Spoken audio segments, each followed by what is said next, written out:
اللہ نبی صلی اللہ علیہ وسلم نے فرمایا دین آسان ہے. قرآن کو اللہ کہتا ہے میں نے اس کو آسان کر دیا ہے. کوئی اس کو سمجھنے والا ہے اور اس کو ہر بچہ بھی سمجھ سکتا ہے, بڑا بھی سمجھ سکتا ہے. اس کو آسان کیا اللہ نے. نبی صلی اللہ علیہ وسلم نے فرمایا دین آسان ہے. قرآن کو اللہ کہتا ہے میں نے اس کو آسان کر دیا ہے. کوئی اس کو سمجھنے والا. لیکن میں نے کیا کیا؟ نہیں جی نہیں, میں علماء سو نے تمہارے دماغوں میں ڈال دیا نہ یہ تو سمجھ نہیں آ لگی. اس سے سیکھنے سے تو 70 سال دی عمر چاہیے ہاں جی. یہ 17 علوم چاہیے. تے بھیجنے والا کی کہہ رہا ہے؟ بھیجنے والا کیا کہہ رہا ہے؟ وہ کہہ رہا ہے کہ میں نے اس کو وَلَقَدْ يَسَّرْنَا الْقُرْآنَ لِلذِّكْرِ فَهَلْ مِن مُدَّكِرٍ, ہم نے اس کو آسان کر دیا. اب اللہ کی بات مانوں یا اس کی؟ اس کو پتہ ہے, یہ سمجھ گیا, میری دکانداری بند ہو جائے گی. کیونکہ یہ تو بڑا سادہ ہے, بڑا آسان ہے. تو ایک بار اس میں سمجھ, پھر لالچیں دی سمجھنے کے لیے اس کی. آپ صلی اللہ علیہ وسلم نے فرمایا جس نے ایک آیت کو سمجھ کے پڑھا 700 نوافل کا ثواب ہے.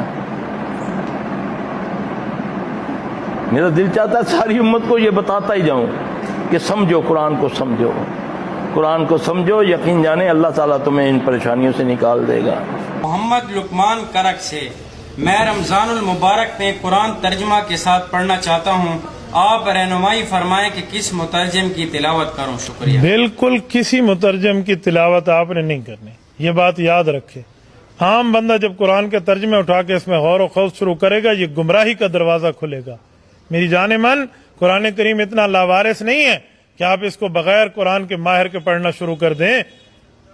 ڈاکٹری میڈیکل کی کتاب آپ بغیر ماہر کے نہیں پڑھتے, تو قرآن کریم بغیر ماہر کے آپ کیوں پڑھیں گے؟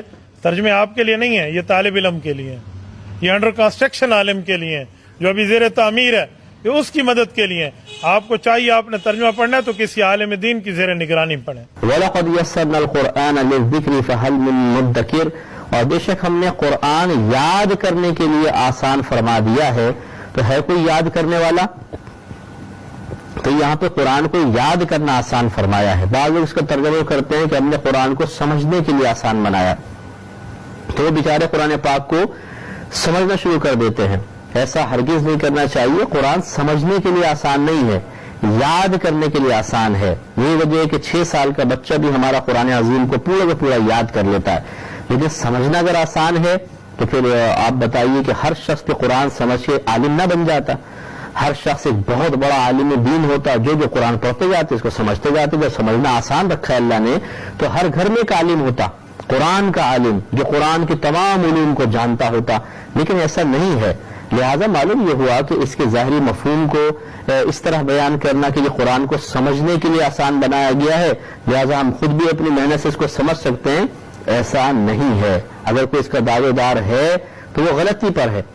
اتنے ظالم ہیں کہ وہ کتاب جس کو پڑھ کر عمل کرنے سے جنت ملتی ہے, جہنم سے انسان بچتا ہے, وہ کہتے ہیں اس کو سمجھ کے نہ پڑھنا. بڑی مشکل کتاب, صرف مولویوں کو سمجھ آتی, آگے پیچھے کسی کو سمجھ نہیں آتی. یہ ڈھکوسلا ہے مولویوں کا. علماء کا کام ہے کہ وہ لوگوں کو سمجھائیں کہ قرآن پڑھو, جو بات سمجھ میں نہ آئے جا کے علماء سے پوچھو. ورنہ ترجمے لکھنے کا مقصد کیا ہے؟ تراجم تو اس لیے کیے گئے. اردو میں تفسیریں کیوں لکھی گئیں؟ اردو تفاسیر علماء کے لیے نہیں ہے, اردو تفاسیر تو عوام کے لیے.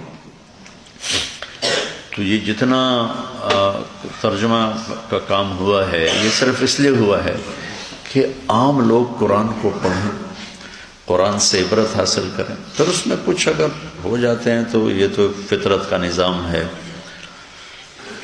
ہر دانہ کہاں پھٹ کے درخت بنتا ہے. لہذا چند مثالوں سے قاعدہ کلیہ نہیں بنتا.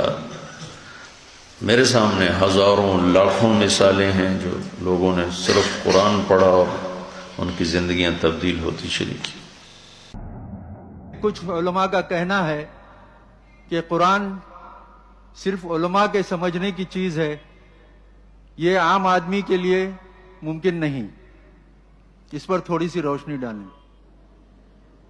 میرے خیال میں یہ ایک خاصا مغالطہ آمیز خیال ہے کہ جس کو عام کر دیا گیا ہے, اور اس میں صرف تھوڑا سا فرق جو ہے تعبیر کا, وہ اگر ہو تو بات درست ہو جائے گی.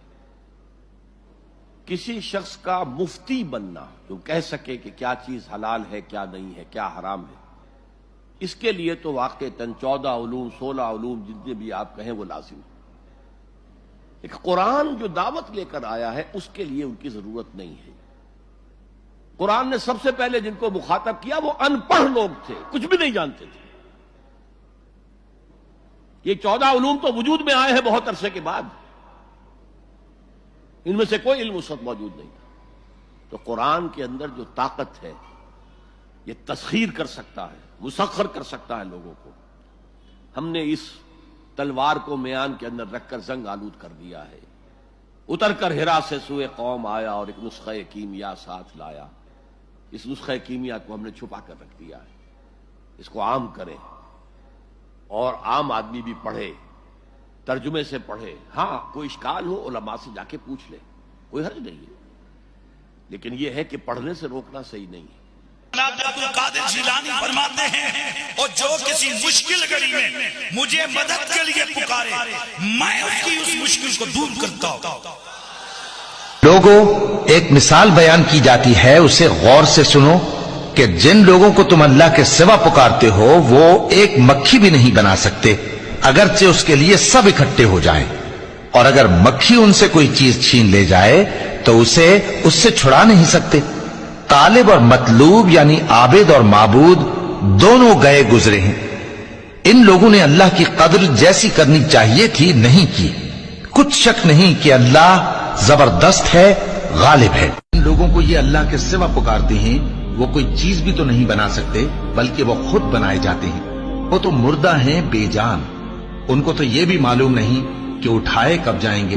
لوگوں، تمہارا معبود تو ایک ہی معبود ہے، سو جو لوگ آخرت پر ایمان نہیں رکھتے ان کے دل انکار کر رہے ہیں اور وہ سرکش ہو رہے ہیں۔ یہ جو کچھ چھپاتے ہیں اور جو ظاہر کرتے ہیں اللہ ضرور اس کو جانتا ہے، وہ سرکشوں کو ہرگز پسند نہیں کرتا۔